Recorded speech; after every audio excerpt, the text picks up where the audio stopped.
is recognized for 5 minutes. Thank you, Mr. Chairman. Dr. Omarova, you've spent your career coming up with proposals that are designed to radically transform America's financial sector, even though America's financial markets are the envy of the free world.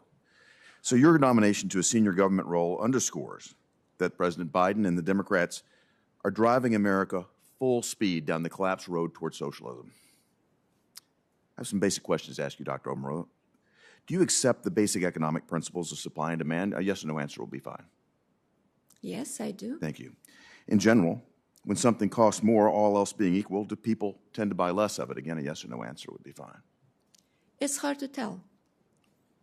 When something costs more, all else being equal, do people tend to buy less of it? If it is something without which you cannot survive, or if your child needs it, you're going to pay whatever you have to pay. I think that the design of the administration here is pretty clear. When President Biden was elected, regular gas cost an average across the United States $2.10 a gallon.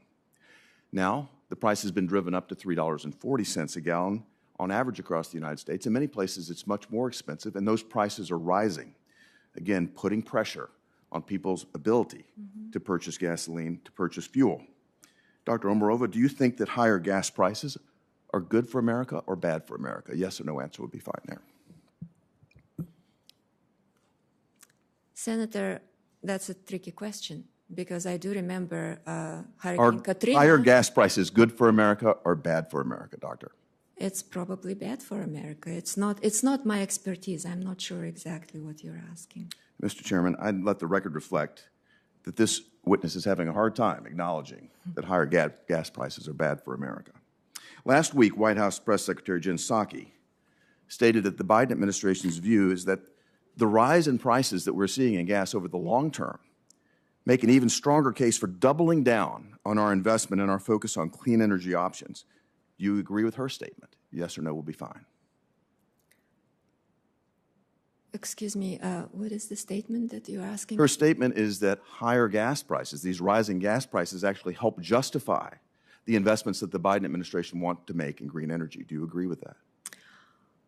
Senator, I cannot say yes or no with respect to agreeing with a statement or the context of which I'm not familiar with. Well, let me say this, that many folks that are advocates, as you seem to be, of the green energy program that we're talking about, suggest that higher gas prices do support the cost justification for green investment. Now, you've already said that, or at least have had some difficulty, but I think you think that higher gas prices are bad for America. Yet there's a belief that higher gas prices help cost justify investment in the Green New Deal. And my colleagues have brought out the fact that you've talked about wanting to bankrupt the oil and gas industry in order to help you achieve your green dreams, and higher gas prices help justify that pursuit. So I'm trying to understand, Dr. Omarova, which would be the priority? Do you want lower gas prices, which would help prevent Americans from going bankrupt, or do you want to use the authority of the OCC, of the Comptroller, to bankrupt oil and gas industries, as you stated in the past? Senator, I have never stated that the OCC should use the powers of the bank regulator to bankrupt oil and gas companies. I'm going to come back to your statement. You said that, I'm going to come back to an exact quote. I think Senator Crapo read this earlier, that a lot of the smaller players in the coal, the oil, the gas industries are going to probably go bankrupt in short order. At least we want them to go bankrupt if we want to tackle climate change. This is very disturbing. I would say this, Americans are really hurting because of rising gas prices. Yet the Biden administration has taken step after step to destroy the oil and gas industry in America. They've destroyed our energy independence. They've killed pipeline projects. They're using regulatory authority to make it far more difficult to explore new oil and gas. And gas prices are going up dramatically as a result. And now we're talking about doubling down on this and putting someone into a position that can actually utilize the oversight of our financial system to cancel America's individual businesses. I want to come back to something that you said in the past. In a May interview, you were asked, how do you stop carbon financing? How do you make sure that existing financial systems and private asset managers don't continue to lend to carbon activities? How do you not have carbon financing leakages? That was the question that was put to you, Doctor. Did you answer, and I quote, "I completely agree with you. The way we get basically rid of those carbon financiers is that we starve them of their sources of capital." Again, did you say that? Senator, this was meant, when I said we, I meant we as private investors, as free actors in the free market economy.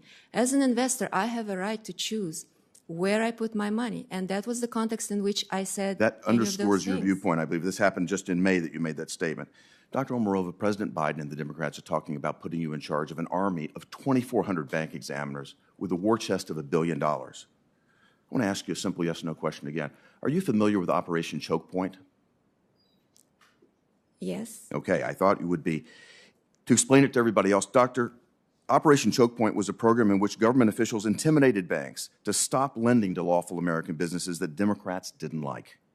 It was called Operation Chokepoint because the government abused its authority to try to choke off the financial oxygen from those targeted lawful businesses.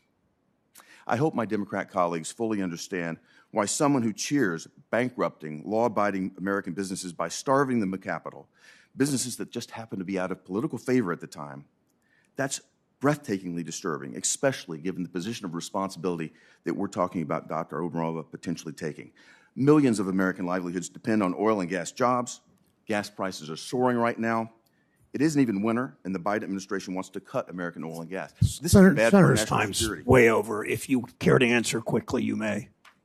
Again. Senator, I actually agree with you. Oil and gas industry is a very important part of the American economy. If confirmed as the Comptroller, I have absolutely no intention of using the powers of that office to force banks to stop lending to oil and gas companies. I have never said that.